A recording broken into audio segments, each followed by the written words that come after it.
Sa ulo ng mga nagbabagang balita. Maling paggamit ng mga katutubong tela sa Cordillera ikinadismaya ng ilang weavers. Typhoon-resistant na bahay ipinapakilala. 1 milyong manok, malunggay at papaya balak abutin ng bayan ng Tagudin. Christmas Village ng Baguio Country Club nagbukas na.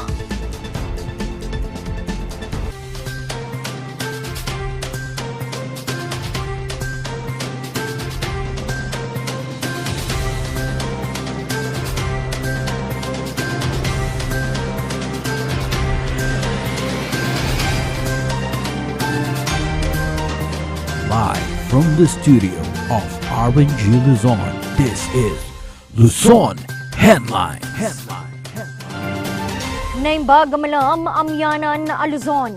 Narito na ang mga bago at may init na mga balita.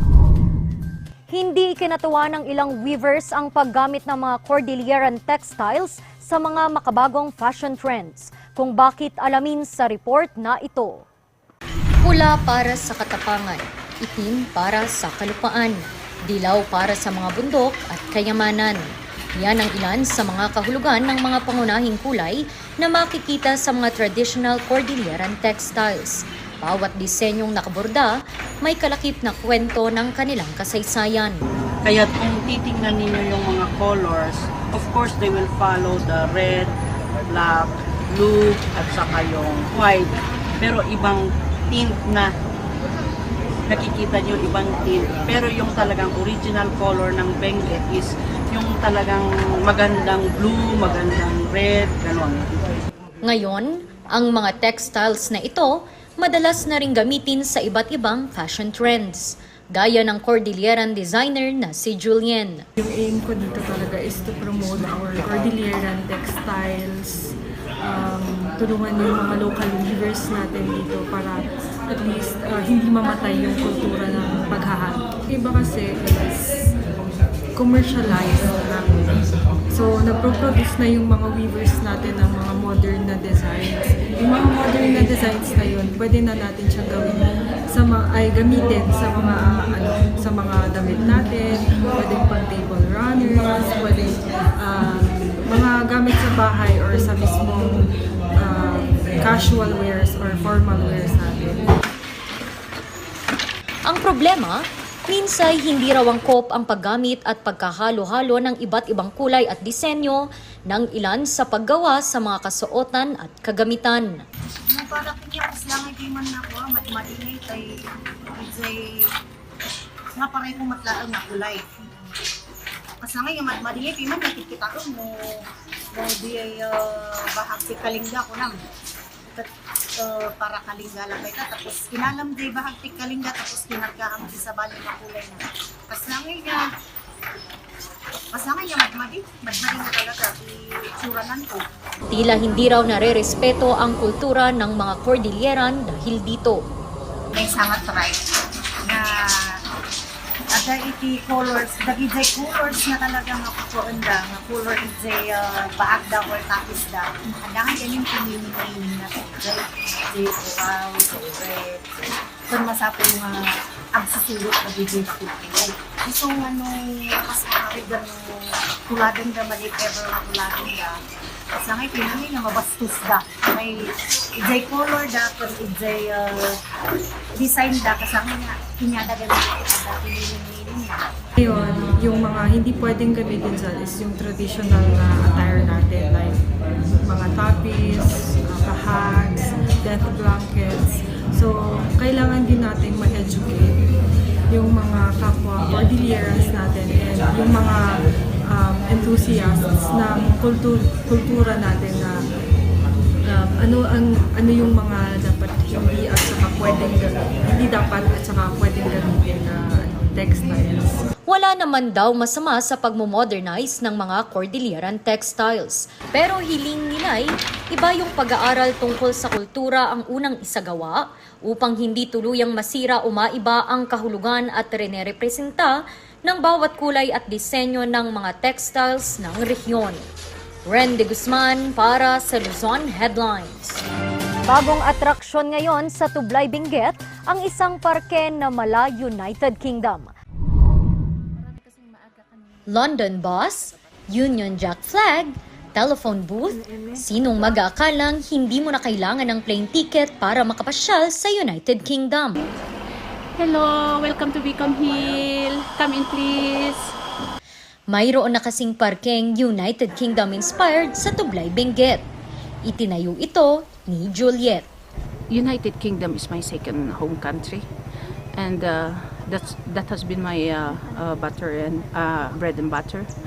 And yun nga, like I said, I thought of not going back anymore kasi yun nga, lot of restrictions. So I said, let me put this na gagawa na lang ako ng United Kingdom of Tublay. Maging ang mga kagamitan, imported from United Kingdom. Hindi naman pinalampas ng lokal na residenteng si Rajiv ang makapasyal dito. Dito pa lang sa simula, talagang maganda na siya. Hanggang sa taas. Sa taas kasi, camping yun eh. Talagang nakaka-relax din. Dito, kakaiba ang ambience parang sa ibang bansa. Lalo na yun sa bus na yun. Bukod sa pagiging Instagrammable ng parke, pwedeng-pwede ka ring mag-relax habang humihigop ng kape. As soon as you're going to step on the ground of Beacon Hill, I want people to feel that there is something divine, there is something that you cannot feel in other spots. Like yung peace, yung breathtaking with all considering the view. And I would like to, of course, we have to satisfy those guests coming in. Tila one with nature ka rin dahil sa camping sites na pinalilibutan ng mga bulaklak at paru-paro.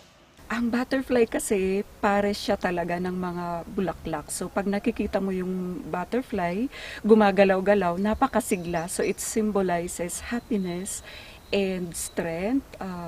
Lahat-lahat na, masaya siya. Happiness. Kaya, ano pang hinihintay mo? Unwind and have a taste of traveling abroad sa Tublay.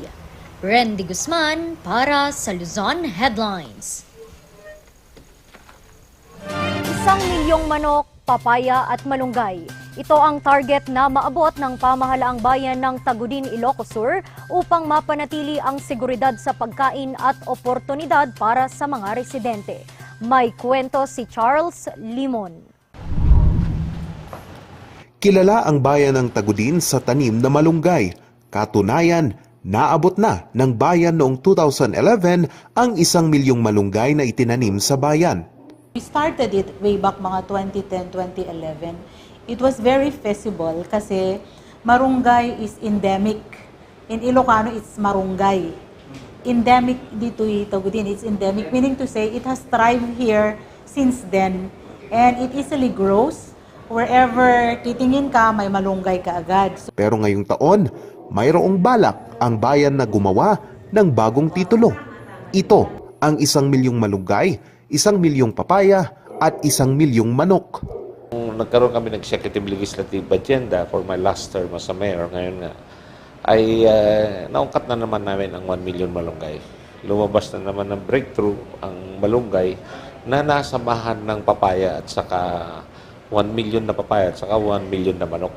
Layon ng pamahalang bayan na mabigyan ang mga residente ng sapat na pagkain at oportunidad. So, it's for food security ang aming iniisip sa bayan ng Tagudin. Then later on siguro, kung makita ng mga possible traders, siyempre yung papaya pwede rin ibenta, yung malunggay pwede ibenta, yung manok pwede rin ibenta. Kasi in terms of nutrition, wala tayong masasabi. It's unquestionable yung nutritional value ng marunggay. And it's there talaga. And then from there, sa economic value naman, parang nag-offshoot siya from 2010, 2011. This time, Tagudin is already known dun sa mga bunga ng malunggay na natatransport siya to Pangasinan, Manila. Napili ng Agriculture Office ng bayan ang manok at papaya dahil sa malaking demand nito sa merkado. In terms of marketing also, sa papaya, mahal. We already have started actually with the procurement of papaya hybrid seeds, yung talagang mabababa lang, pero yung bunga malalaki. And then red, yung mga for marketing ba, na talagang mahal na papaya. Ang papaya ay mayaman sa antioxidants gaya ng vitamin A, C at E. Mayaman naman ang dahon at bunga ng malunggay sa vitamin A, B, C, D at E. Hitik din sa iron at fiber ang malunggay na nakakapagpababa ng kolesterol at blood sugar. Ang naturang proyekto ay parte ng masaganang Veggies and Vet Livestock Program ng Municipal Agriculture Office. Kampante naman ang administrasyon ngayon sa pagsasagawa ng naturang programa. Sa ngayon ay nasa procurement process na ang bayan para sa implementasyon ng nasabing proyekto. Charles Nicolimon para sa Luzon Headlines. Ang bahaging ito ay hatid sa inyo ng King's Vita Plus Animal Feed Supplement. Alagang King's Vita Plus, kikita ka na, aasenso ka pa. Susunod, typhoon-resistant na bahay ipinapakilala. Yan at iba pang mga balita. Abangan!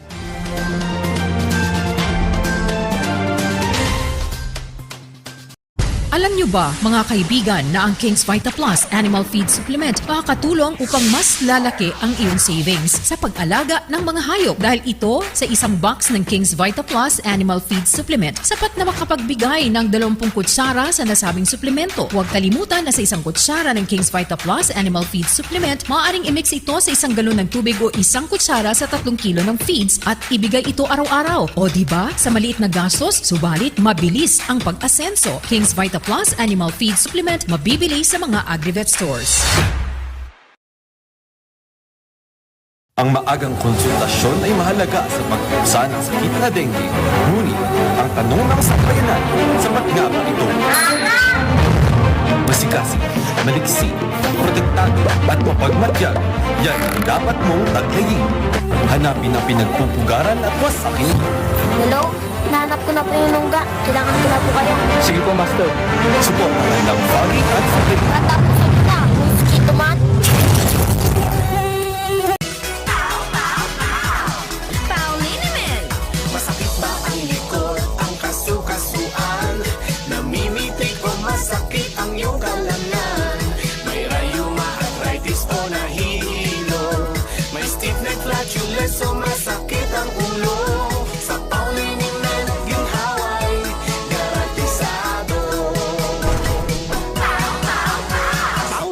isang pahid ka lang. Dahil walang out sa PAW!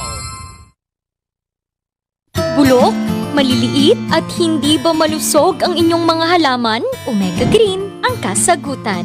Ihalo lang ang 2 kutsara nito sa isang maliit na container at kaunting tubig. Pagkatapos ay ihalo sa knapsack sprayer at pwede na itong ispray sa mga pananim. Meron itong nitrogen, phosphorus, magnesium, copper at zinc na tumutulong sa pagpapaganda at pagpapabilis ng tubo, pagpapanatili ng nutrisyon, mas malagong mga dahon at panlaban sa mga sakit ng mga halaman. Hindi rin ito nakasasama sa kapaligiran. Pwede rin ito sa kahit anong klase ng halaman, mapa-highland crops o lowland crops. Omega Green by Encam Agri-Marketing, the ultimate friend of farmers.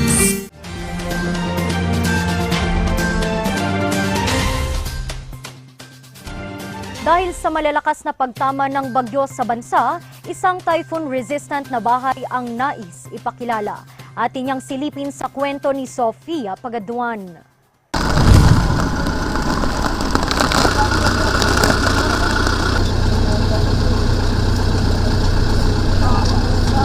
Umaabot sa halos 16 na bagyo ang kadalasang nananalasa sa bansa.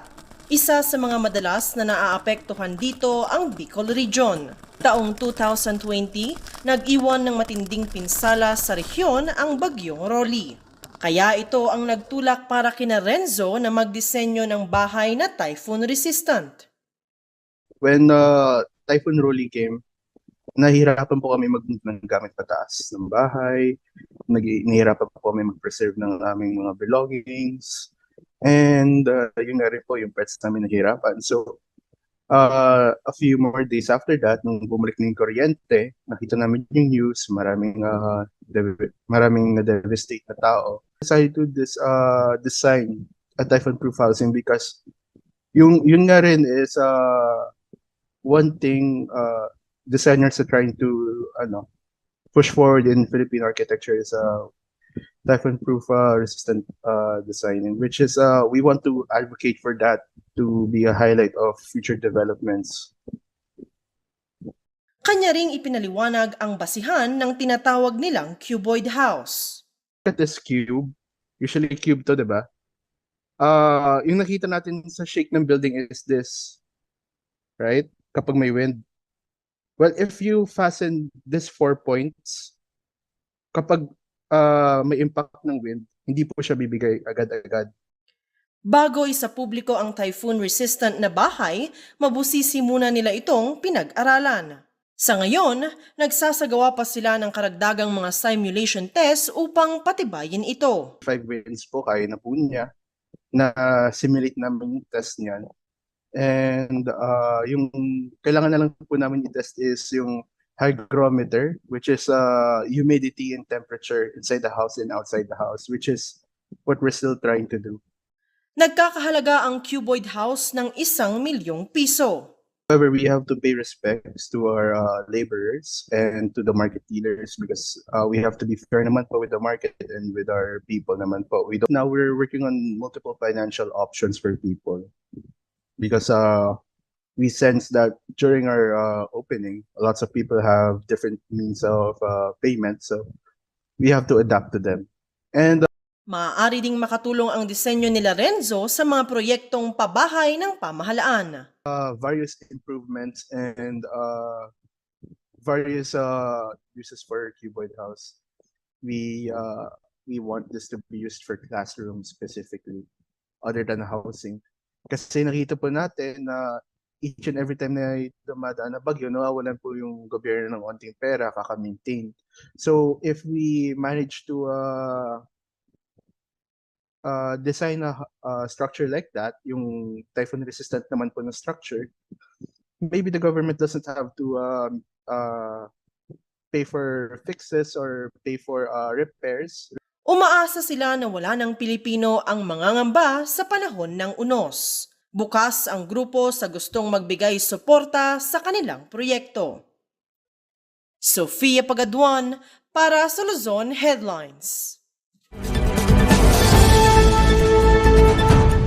Can the father of an illegitimate child compel yung anak to use his family name? Ayon sa desisyon ng ating Korte Suprema, ang isang father of an illegitimate child cannot compel yung kanyang anak to use his family name. Article 176 of the Family Code gives the illegitimate child the right to choose, the right to decide what he or she wants to use as the surname. And if the child, illegitimate child, ang pinag-uusapan natin, desires to use the surname of their mother, then the father cannot compel the child to use yung kanyang family name. Ito yung kaso ng Grande Antonio, decided by the Supreme Court. And ang sabi ng decision na yan, it is not the father who are the ones who will decide, but it is the law that decides what family name can be used by the child. And considering that even if they are minors, yung mother can decide for the children and it is not the father who will decide kung ano ang apelyido na gagamitin ng ating mga illegitimate children.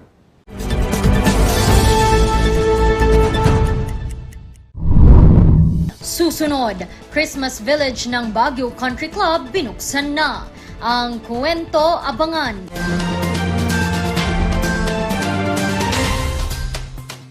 Sa milk ng batang 90s.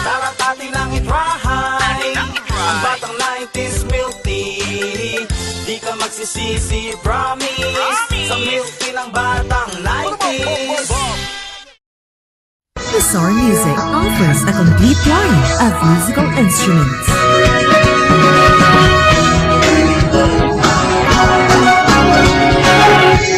Bizarre Music, Baguio's pioneer in online music and art lessons.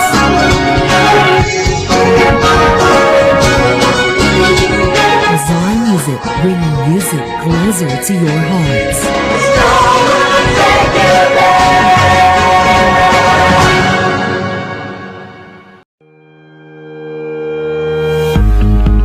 The Baguio Country Club, the first and only 5-star mountain resort in the Philippines, is fully equipped and ready to welcome you back. The club has thoroughly worked on adapting to the new normal. The usage of any of the facilities and amenities of the club is governed with specific rules, regulations, and procedures in accordance to the medical, physical distancing, and disinfecting protocols. And as you return back here to your second home and make new memories with us, we assure you that at the Baguio Country Club, you do not have to worry because we can assure you that the club continuously puts great importance to the health, safety, and wellness of its members, guests, and employees.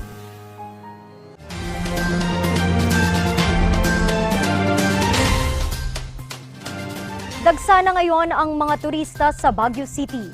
Ilan sa mga atraksyon kagaya ng Christmas Village ikinatutuwa. May kwento po si Sofia Pagaduan.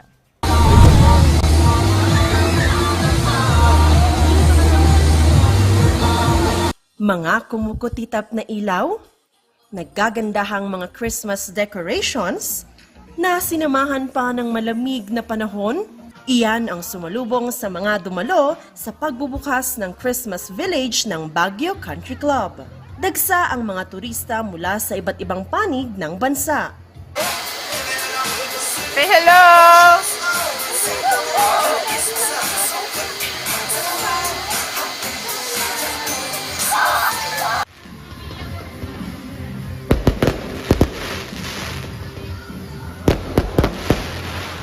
Natuwa ang lahat sa fireworks display.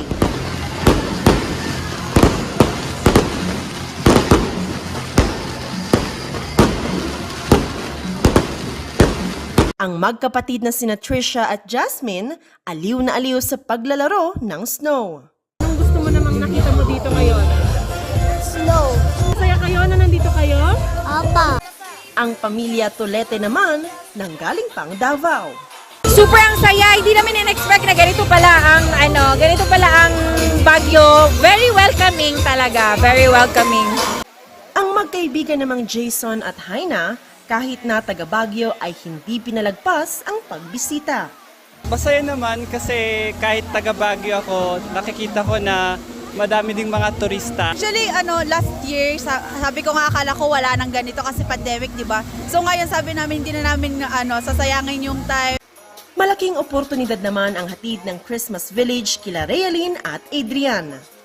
Masaya naman kasi na-experience ko yung kung paano pumunta dito ng Tapos na-experience ko rin yung opening nito na walang hirap. Oo, marami. Basta maraming turista na darating. Maraming mabibinta rin.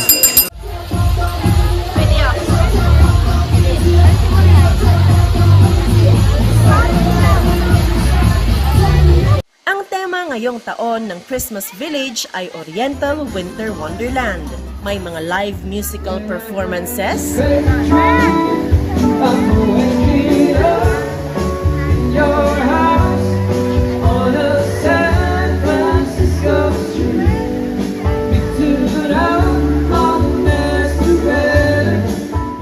picture taking kasama si Santa,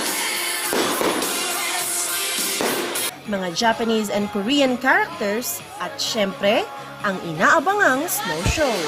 Hello! One more! Good job!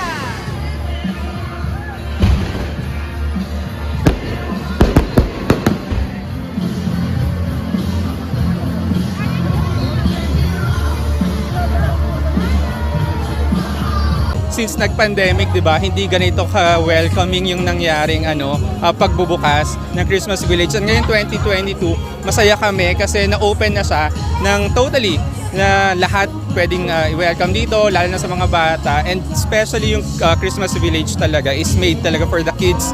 So masaya na makita nag-enjoy yung families and mga kids dito.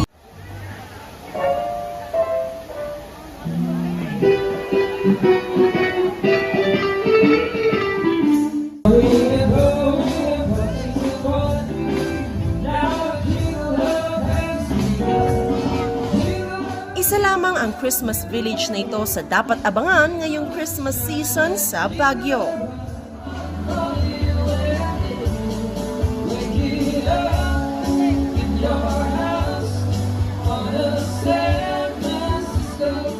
Maraming activities naka-line up. Definitely, December is always our peak season. And we're expecting really a lot of tourists. December 1, yung ating pinaka official lighting of the Christmas tree of the city.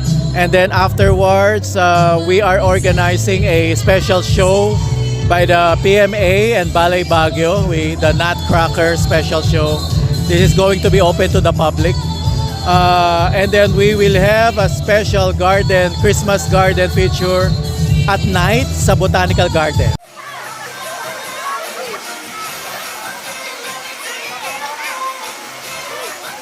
Pinapaalalahanan pa rin ang mga turista na sumunod sa health protocols ng syudad.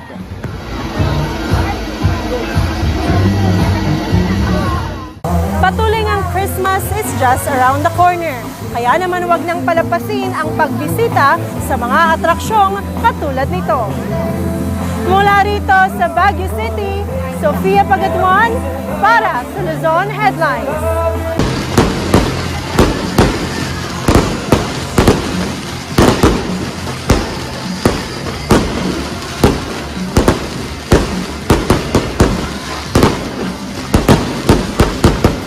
At yan ang mga balitang nakalap ng Luzon Headlines ngayong araw. Muli, maraming salamat at magandang araw sa ating lahat. Happy weekend!